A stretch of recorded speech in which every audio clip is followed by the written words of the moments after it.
Hello and welcome to episode 82 of Retro Encounter, RPG fans off-topic podcast. I am Peter Triezenberg. I have Fury on the boards.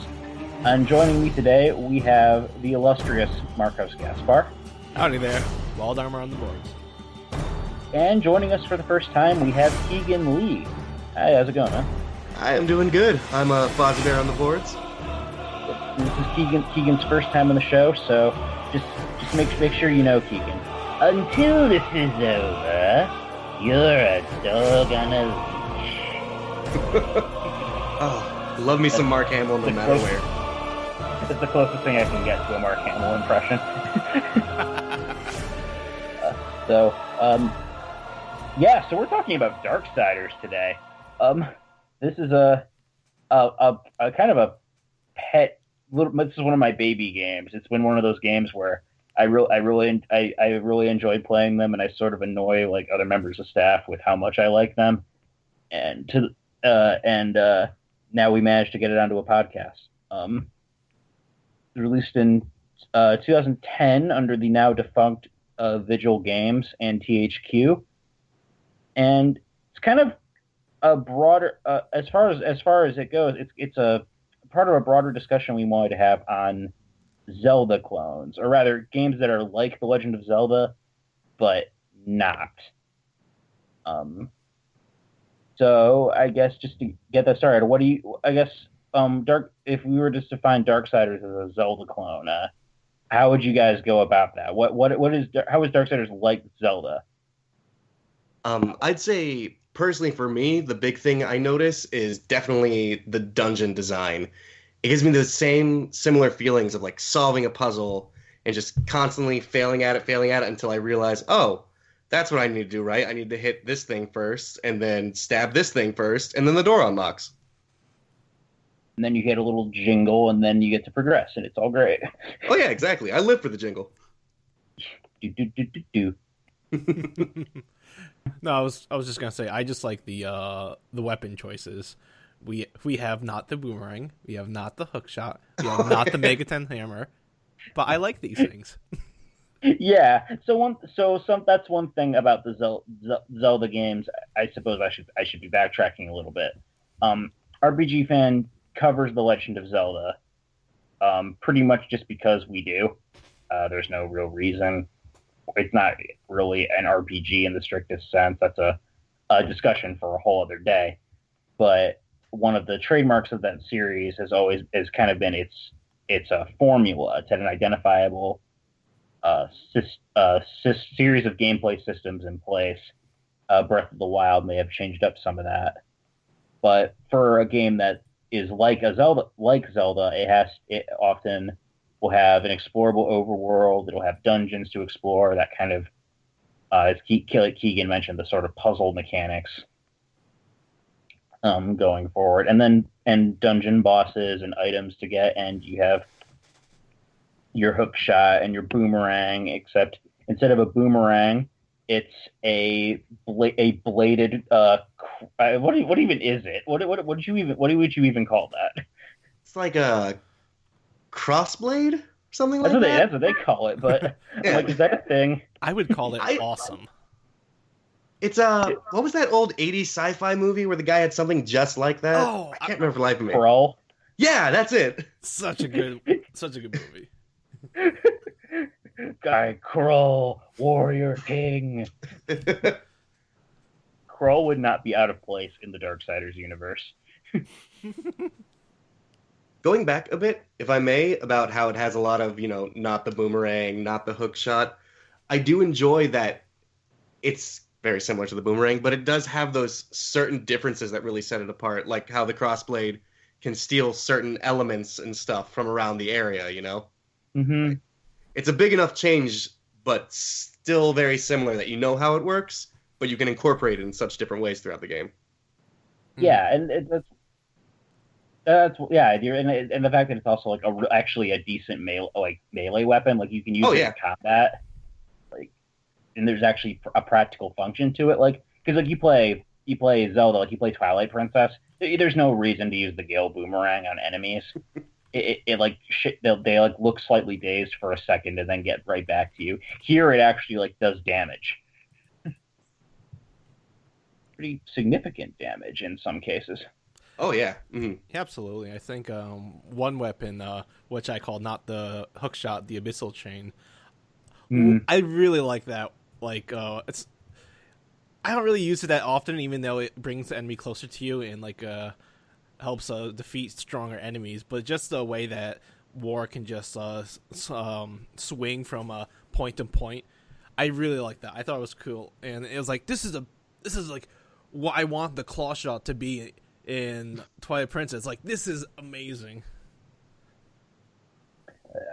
That's just one of the most like satisfying items you can get in any Zelda-like game. So for Darksiders to faithfully recreate that is definitely a boon in its favor. Mm-hmm.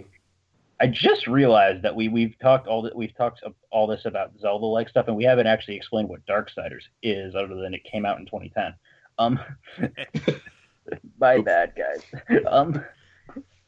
Uh, so I guess just to give a basic synopsis of the game, Darksiders is like Zelda if Zelda like had a really epic night out with God of War, and then their baby like fell on its head into a copy of John Milton's Paradise Lost, and then the whole thing just went on from there, and all of a sudden you had this weird heavy metal Diablo wishes it was this cool universe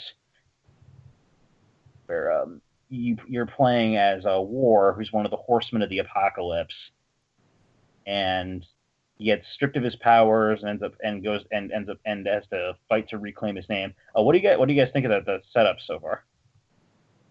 I was very surprised by the setup. From the outside, it seemed it's not super spoilery to talk about what happens in the first 10 minutes, right? No, not really. Okay. So I thought the entire game was going to be set, during the apocalypse, and it was going to be very much like, oh, it's us angels against the devil. And then once the game proper starts, it's like, oh, BT dubs, the apocalypse happened 1,000 years ago. So really caught me off guard, but I love the setting. Just like after everything.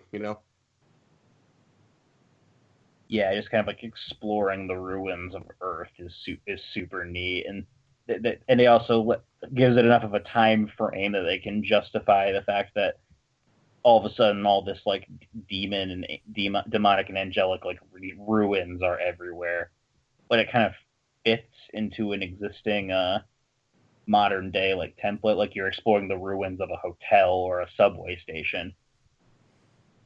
That's just always super interesting to me. Yeah, I thought that was pretty interesting as well. Like, I personally was hoping that it was going to take part of while like mankind was still alive and like they were trying to fight back, and like there would have been a more or less like a three. No, it would have been like a 4-way, like with yourself included, and like trying to fight against everyone. But I guess I wasn't too like shook up when you woke and it's like, okay, this is just two that's fighting each other. I was like, oh, okay. I mean, I'm fine with that. But granted, game is still fun. And wow, there's a lot of blood. I mean, the fact that they even have a counter or just like telling you how many gallons of blood are poured on like the main menu. There's a trophy for spilling X amount of demon blood gallons. It was just like, wow. Like, that was the first thing I noticed. Like, this is a very violent game.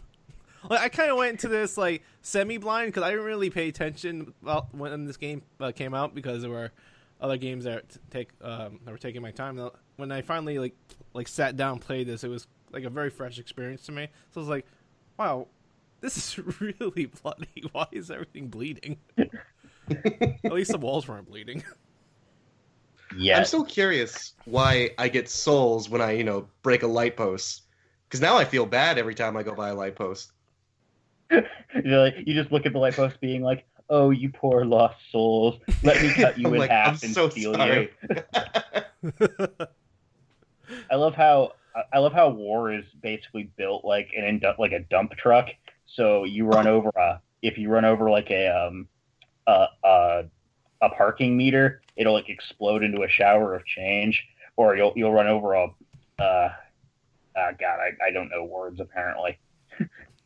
Uh, a fire hydrant, there's this torrent of water will come out of the ground. It's just, and he's just like, yeah, I don't give a crap.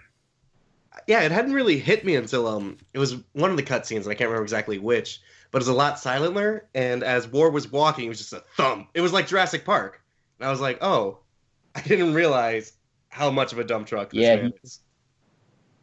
he's a beefy dude, and the Darksiders hails from a kind of a weird part of AAA gaming, I think, where it came out the same year as a whole bunch of action games. I think Yahtzee from Zero Punctuation had made the joke about it coming out in the same month, same time frame as Bayonetta, Dante's Inferno, and God of War 3.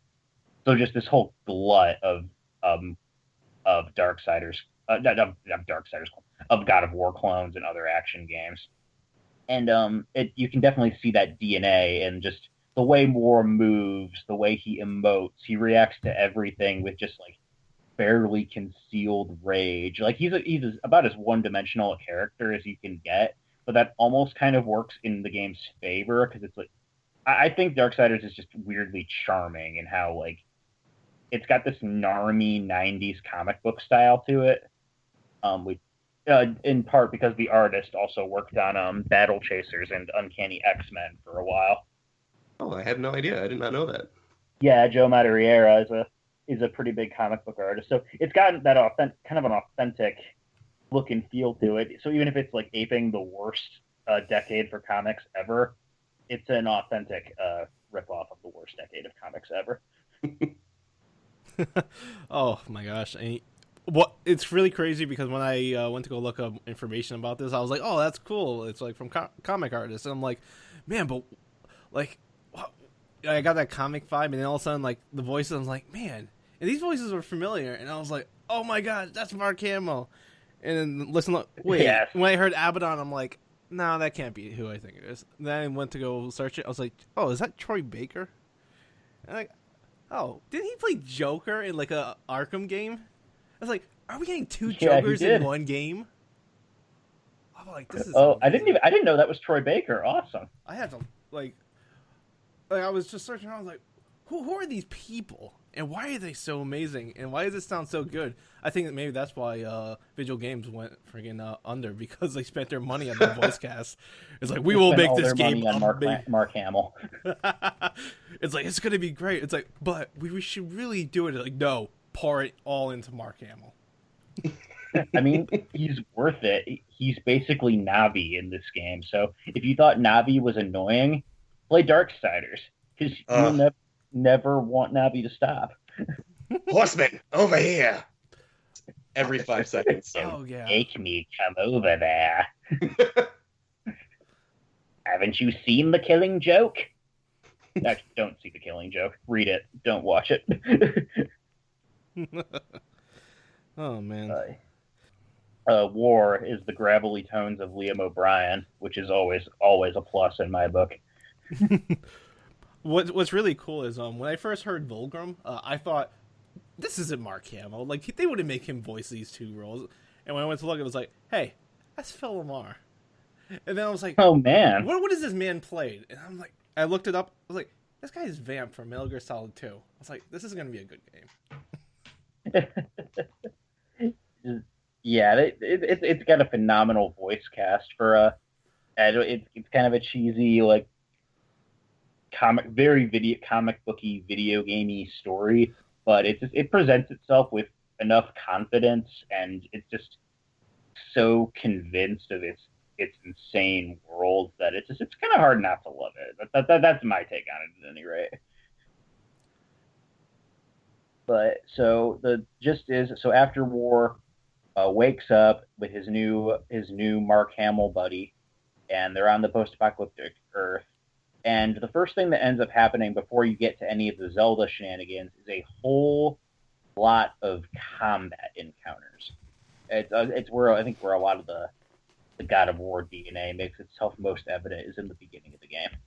Anyway, so eventually War and Mark Hamill will end up meeting up with a demon named Samael, who kind of he's in like the central hub zone of the area, the Scalding Gallow, and he kind of presents them with this little Faustian bargain where he's like, "Yo, I can get you to go to the place you need to go to fight the devil, but you need to collect a set of 4 items for me because this is a video game and we must collect a set of 4 items." And in this case, he wants you to find the bosses of the game, rip out their hearts, and give them to Samael so he can eat them. And okay, sure, why not? War doesn't really seem to question this. He seems perfectly amicable about having an excuse to go and kill some demons. So the first stop on your list is the Twilight Cathedral. On your way to the cathedral, you get to experience one of Darksiders' more interesting gameplay quirks, which is it likes to change up its gameplay style on you very suddenly and without warning. Keegan, would you like to elaborate on your experience riding the Griffin? Yeah. The short version of the story is it was a swing and a miss for me. The elaborated version is I enjoy shooter games, on-rail shooters. Like, it's a guilty pleasure of mine. While I like a lot about Darksiders, this is not one of the parts. It's very slow, very difficult, and there's a strange trophy tied to it that I don't even know if I could ever get. That's the Moby Dick for me. It's just will never happen. Yeah, it's like you have to kill X amount of enemies while on the Griffin back, and it's like I don't know how I don't know how it expects you. Like it's a really finicky section. It's very slow. The targeting, the firing, everything about it just feels very slow for what it's trying to be. I was expecting at the start of the cutscene a very fast chase. I'm on a magical griffin creature. Angels are chasing after you. I'm expecting fast, quick turns, shooting down things quickly out of the sky. But it was just I don't even know the correct word for it. It was kind of methodical. Yes, that is it. Like you're just like do going down a kind of a gray corridor. Do. Oh no, there's some angels. Gonna shoot them with my laser. Pew pew pew. And then a demon shows up, and it's like, oh no, gonna shoot the demon with my laser. Pew pew pew. Oh, he just took out my entire health bar in one hit. Great. Now I have to do it again. Oh jeez. And that actually reminds me, what difficulty are you guys playing on? I'm playing on the normal difficulty. I am as well. I am playing on easy, and it's funny because when I was in that part too, like there were times where I was just getting my butt whipped by angels. Like prior to that, I was like, okay. And this part too had me. Where does the error lie?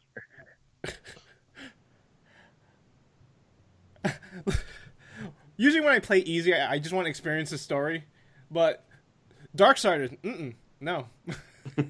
No, I hear you, Marcos. The first time I played through the game, I had to restart it at a certain point because I was finding the normal difficulty too difficult, and it was one of those shooter sections. It wasn't the Griffin. I got through that, but it was the later one, the one with Ulthane. Yes, that was that part very is terrible part. Stupid hard. I don't understand why it was difficult and easy for me for Ulthane. I was like, wow, these guys are shooting me with their laser, and it is killing me. Just because, I'm gonna skip ahead a bit because I want to complain about that section. The bit where you have to shoot you're fighting a bunch of angels alongside this giant Scottish dwarf dude. Okay, sure. I'm not going to question basically whatever happens in the plot in this game. Rule of cool. Okay, there's a dwarf now. Okay, excellent. We've checked that fantasy trope off our list. Oh, and he's a blacksmith. Perfect. But this is another part where the game decides it wants to be a third-person shooter, and it gives you an angelic laser cannon to shoot these angels with. These angels who take a ton of hits, are really heavily armored, are really fast, and dish out a ton of damage. Meanwhile, War is super, super heavy he takes up half the screen when you're aiming, and like his dodges, like it's just I don't know, it's a mess. It seems to me like it could have been a very cool idea if it was given maybe like a month more of attention just on those specific details. Because I see the thoughts behind it and the ideas are there. It just doesn't all come together properly. And you talking about war taking up so much of the screen is something I had blocked in my memory and just came rushing back. It really is. It's War. like an added difficulty. Skip leg day once. It's okay. It's just one of those things where I feel as though the game, like they wanted to add in this this gameplay variety, kind of like what Bayonetta did too. And I think about it, but which came out around the same time. But it's like they just took the existing game systems that they had instead of inventing a new game system for it, and what they tried to do with it doesn't quite fit. Do you feel like do you feel like it kind of brings down the whole experience though? Because personally for me, I love the hack and slash combat and everything else about it, but just those third person shooter parts alone just brings it down ever so slightly. And I wanted to know if you guys. I think for me personally, like I like the main game, the rest of the game enough that I think for all of its little niggling issues, like the fact that there are so many combat encounters front loaded in the game before you get to the actual like dungeon solving puzzle part of the game, like it's trying to sell you on the fact that it's a God of War clone before it pulls back the curtain and is like, no, surprise, we're Zelda. Yeah. And just there are little annoyances like that, and a lot of them we'll have to say for later in the show, because they occur in the second half of the game. But overall, I think the base game is just really fun. I like like you said, I like the combat, I like the dungeons, I like the art. Mm-hmm.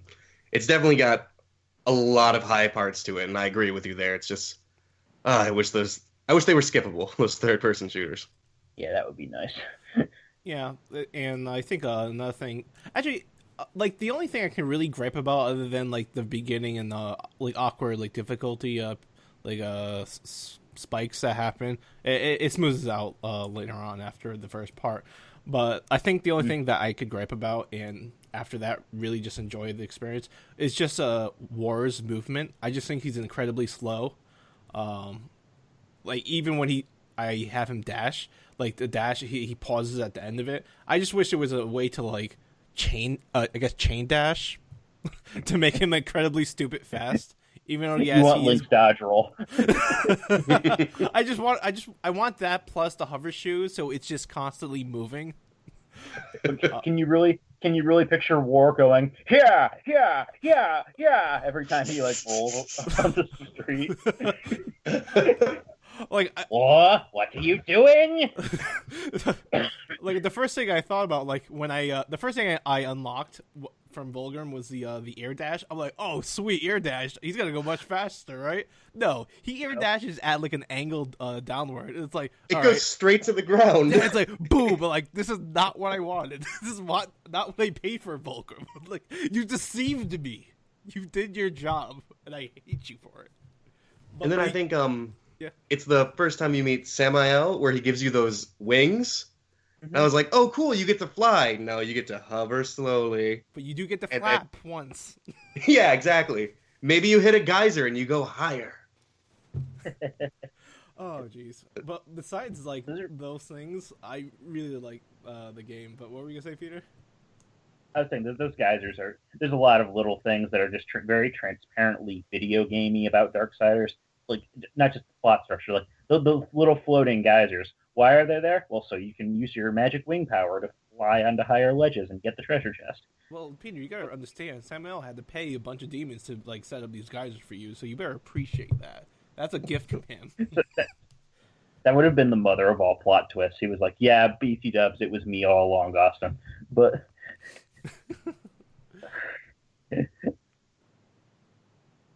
but all that aside, you eventually hover jump and slowly dash and griffin ride your way to the Twilight Cathedral, which is the first real dungeon of the game, and it's kind of a doozy. It's in terms of Zelda dungeons.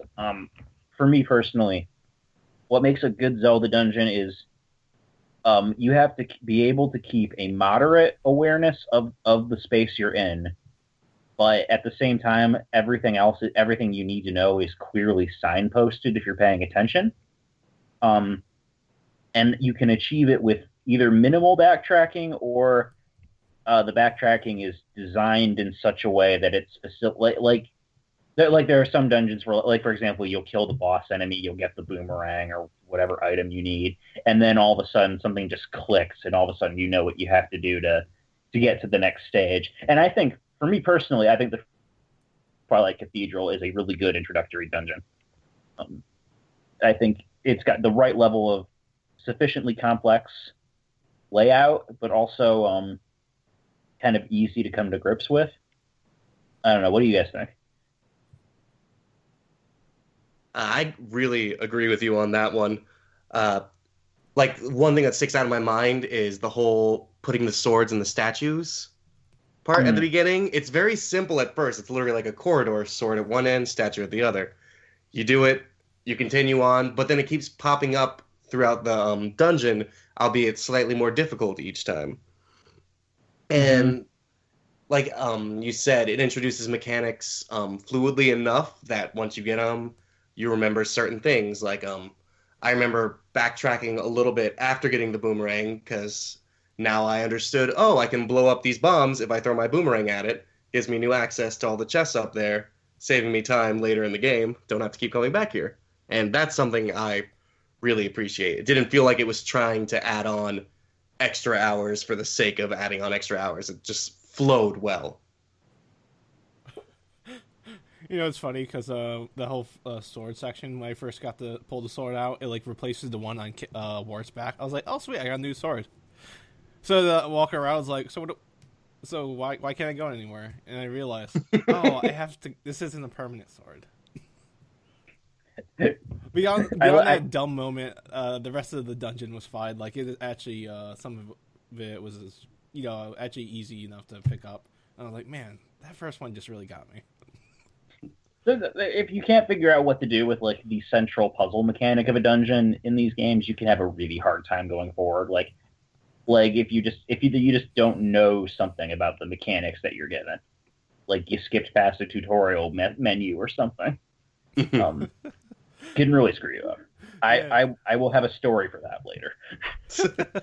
Oh jeez. Oh, and by the way, those not bomb flowers, when they explode and hit you, do they kill you? Like very quickly? I haven't had it happen, so I can't testify. Okay, so they won't auto kill you. They do a chunk of damage. Yeah, I was gonna say like I was already down to like just my single bar because I was just messing up earlier, and then I just accidentally just tossed it, but I didn't realize I was looking like far into the distance, like where did it go? But it had attached to the wall to my right. And I'm just like looking at it, and also boom, and War just like they like oh, and it says game over. I was like, what have I done? What? I've done something similar. I think it knocked me backwards into the lava. Oh jeez, that lava too.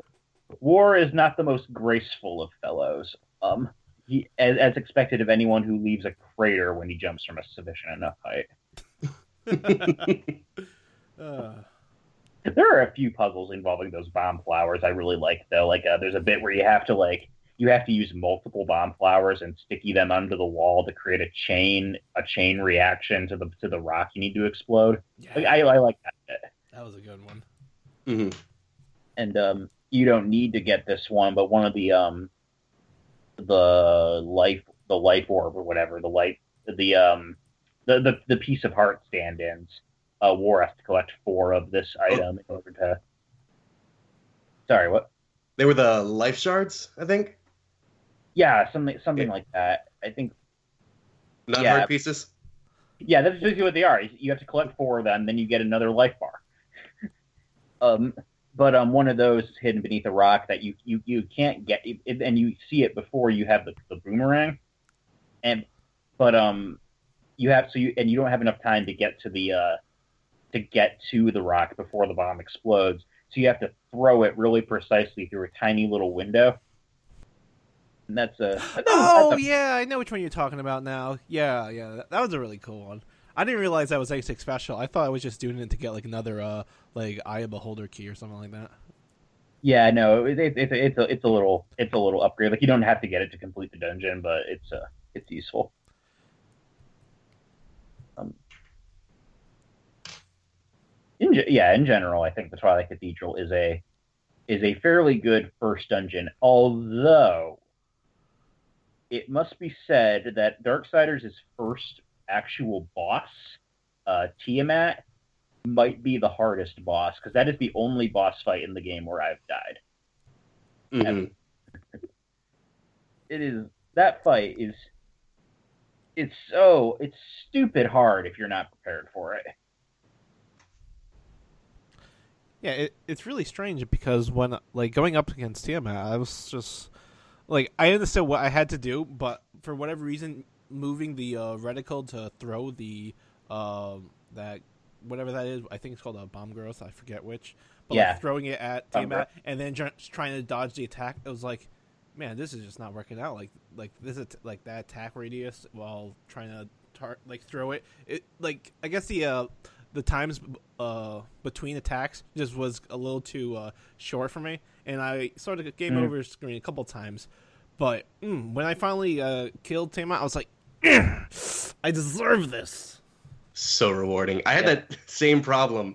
It was like a sketch. It's just throw bomb flower, get hit. The second I recover, she comes back around for round 2, keeps knocking me back down. Game over screen. Now you're playing it on PS4, right, Keegan? The new War Master edition.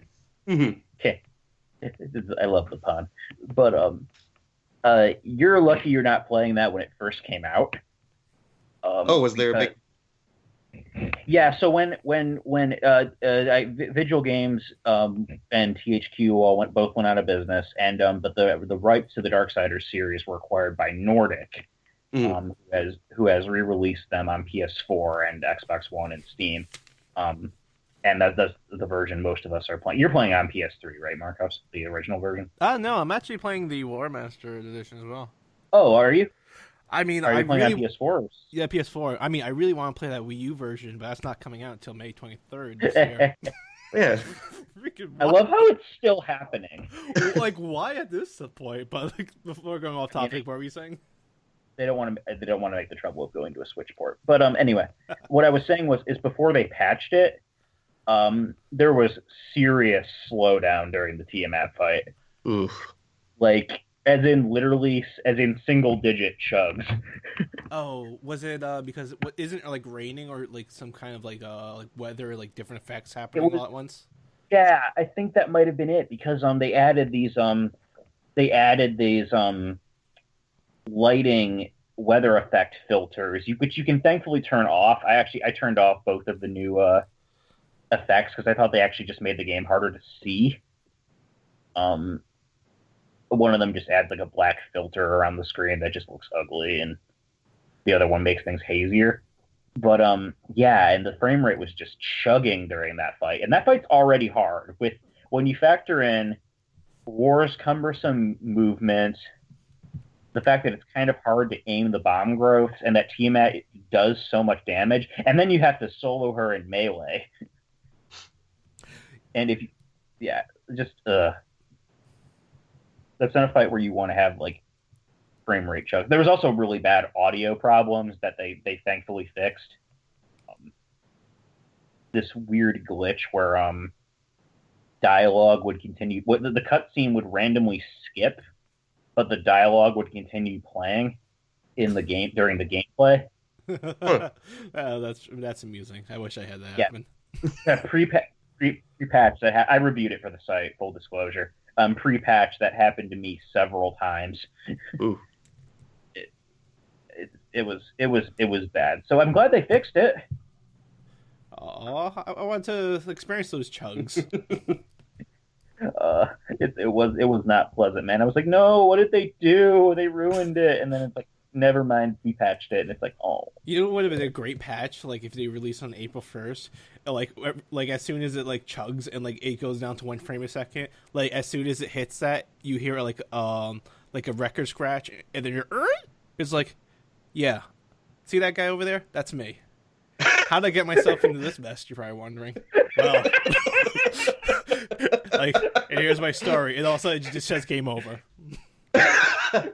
And then it's actually it just plays the trailer for Ratatouille, but everyone is voiced by Mark Hamill. I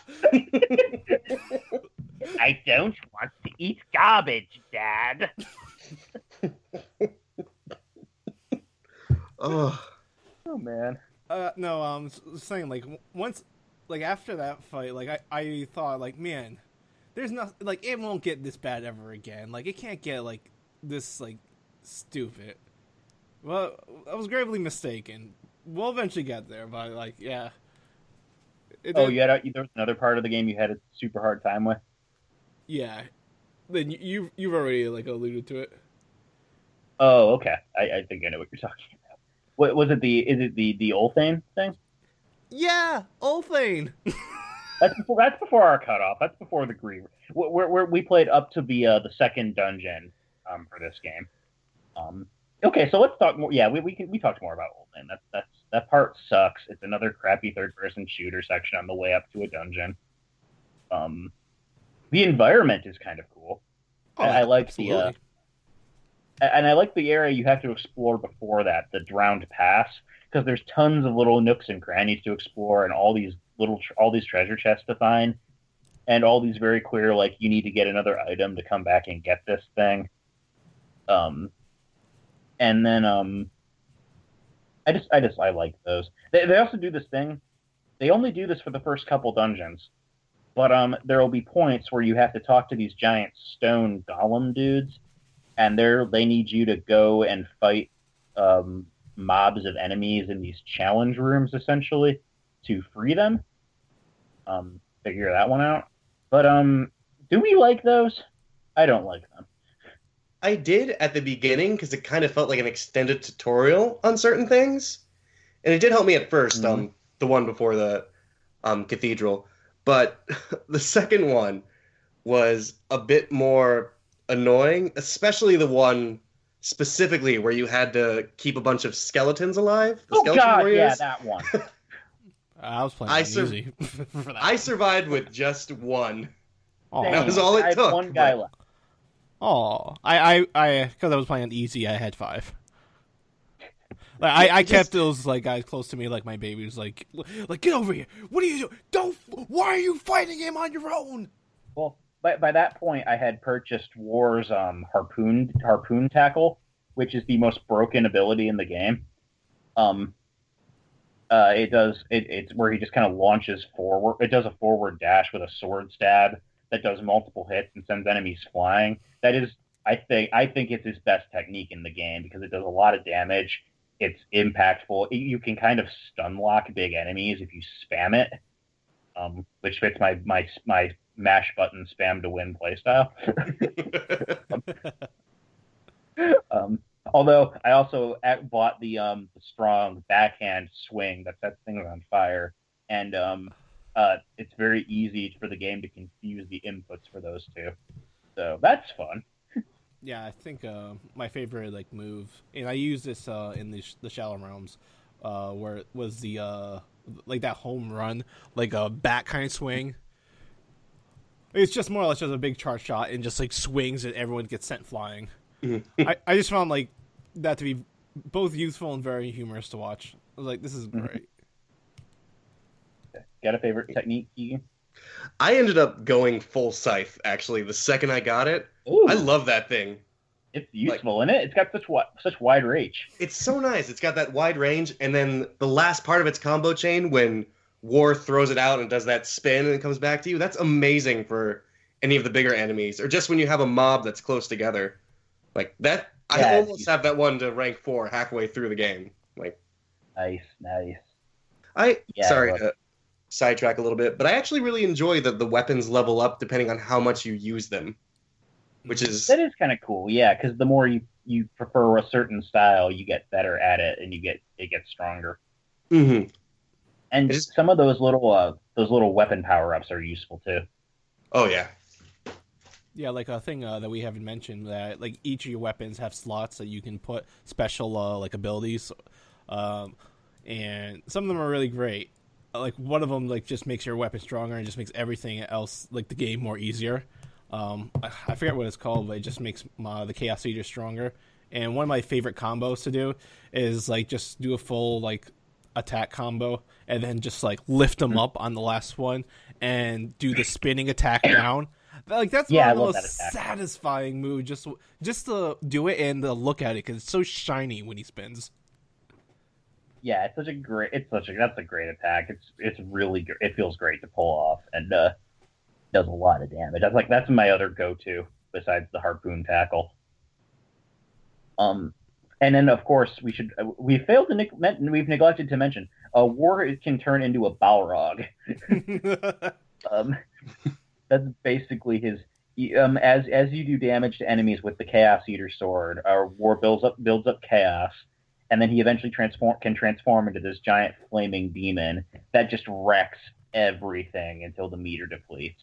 Like it's often your best way against big enemies is just to go chaos and just murder them. Like nothing can touch you. It's great. Yeah, it's my go-to. It's the third wave of enemies that have come to me in this certain area, and I'm tired. Time to Balrog it and just start destroying everything. You shall not pass. Oh yeah, watch me. How it should have ended, Lord of the Rings. What? I've spoken blasphemy on this day. But yeah, you get to the second after you get past the Ulthane part, which is it's where they introduces us to another character, Uriel. She becomes important later on. She's a female angel, and more other but after that, you get to the second dungeon, which is a lot more complicated than the Twilight Cathedral, but I love the area design. It's like a water temple. It's like your typical Zelda water temple where you're changing water levels to access new parts of the dungeon, but it's a flooded subway station, and it's so cool. You're like changing rail cars and like moving through tunnels, and you have to punch trains. That's the thing you can do in this game. You have to punch a train to get it into position so you can climb on it. It's great. It is a lot of fun. And the boss of that dungeon isn't terribly difficult, I don't think. Nah, Since it's pretty not. much It gave me some trouble, but that's because I forgot the punch mechanic by that point. So I didn't know what to do for a good amount of time until I was like, oh yeah, triangle button, got it. that And was yeah, that's one of those situations I ran into where it's like you forget a mechanic you're supposed to be doing, and then you realize what you're supposed to be doing, and you're like, oh yeah, why is I this figured. boss so hard? And then it's, oh, one button. Oh, I won. Okay, got it. Yeah, Yeah, the Griever was actually one of like my easier boss fights to go through, and like those, I really enjoy the Tremor Gauntlets. Or just a Tremor Gauntlet. You only get one. I do. It's a shame that I never really invested into it as an attack option. Like I know I can level it up, but it's like I just want to level up Chaos Eater to max, and then deal with Death's Scythe because I don't want to invest too much. But it's satisfying when you do a combo with it and like you charge it up for the last attack and it just boom hits the floor and like destroys something. It's like bam, and then souls just pour out. It's like take that. yeah, it's definitely I wouldn't use it as a primary melee weapon, even though you can. But it's got some useful moves. You've got one where if you press R1 in triangle, War just starts punching the ground and creating shockwaves. That one's useful. He's got like the flying punch thing. That one's always fun. You can kind of end off your combos with it if you really want to. Yeah, I found fighting against angels, if you do the 1-2 in the air with the tremor gauntlets, you can just keep them juggled up there forever and go strong. I think I got a 50 combo with Oh, that. geez. You just keep 1-2, they bounce, you jump back up, 1-2, bounce. I've tried using the tremor gauntlet a lot more because I wanted to keep my weapons even, and it is a Right. lot more difficult than using the Scythe of the Chaos either. Yeah, for sure. It's definitely more of a puzzle item than it is a main weapon, but um, it can still be useful. I just but for angel fights, it's just like flip saw. Use the jump him, hit him in the air, knock him down. Yeah, once you got into that point, you've got two hearts to Samael. They're kind of starting to distrust each other. It's never really like Samael's it's one of those things where it's like you're working with a demon. Obviously, you can't trust him, but you just kind of go with it anyway because the plot demands it.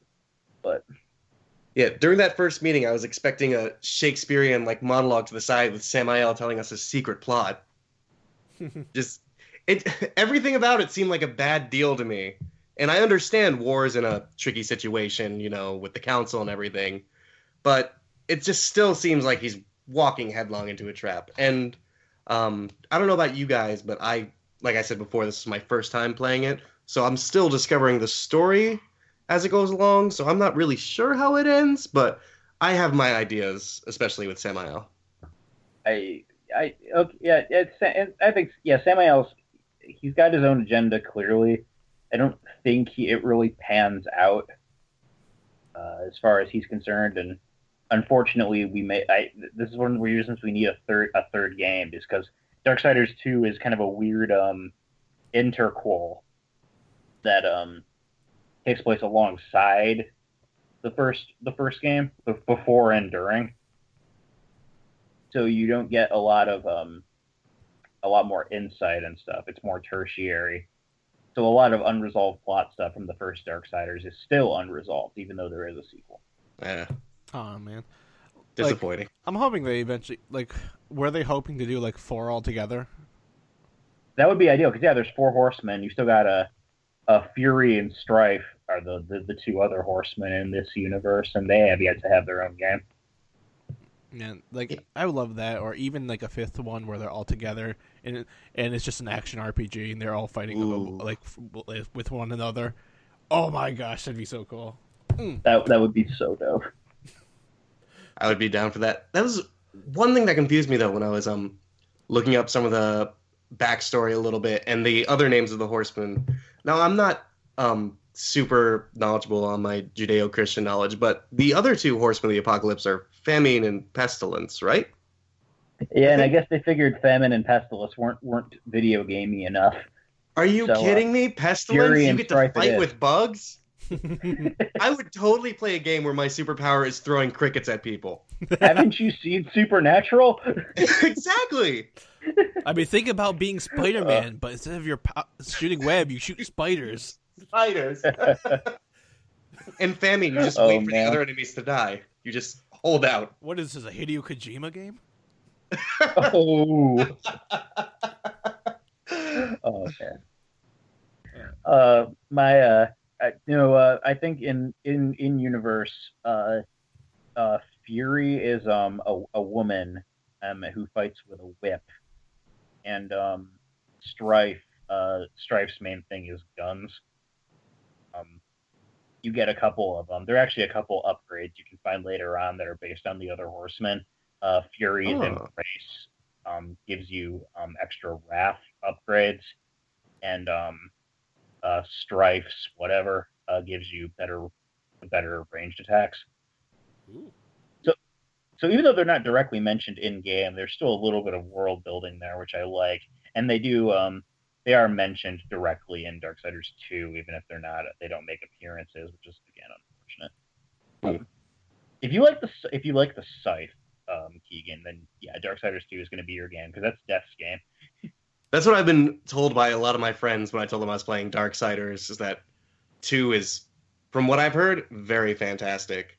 And I really enjoy it. Frankly, after playing the first one, I am excited to play the second one. Like, That'll probably be something to save for next time on Retro Encounter, the RPG Fan Off Topic podcast.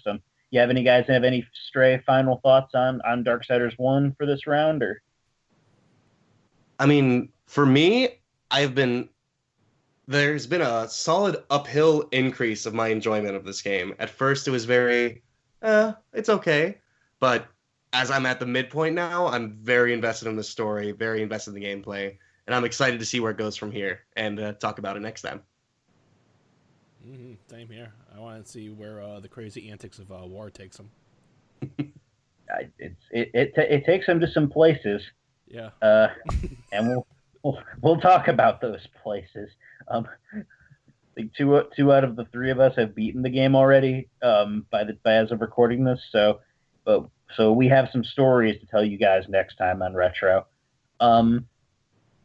In the meantime, while you're waiting for that, you can always be sure to rate us on iTunes. Email us at retro@rpgfan.com. We always love to hear from you guys. Let me know what a crap job I did of hosting. We appreciate the feedback. It helps us make a better show. Helps us just provide more stuff for you guys to listen to, which you like.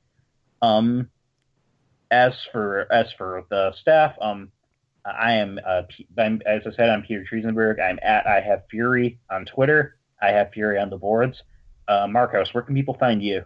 People can find me, on the boards as Wild Armor, Rhythmru on Twitter, and that's all you're finding me. How about you, Keegan? You can find me on the boards as Fozzie Bear, and on Twitter you can find me as Kaylee Brand, and that's enough that you need to know about me also. we don't want you to attach Mark Hamill to us.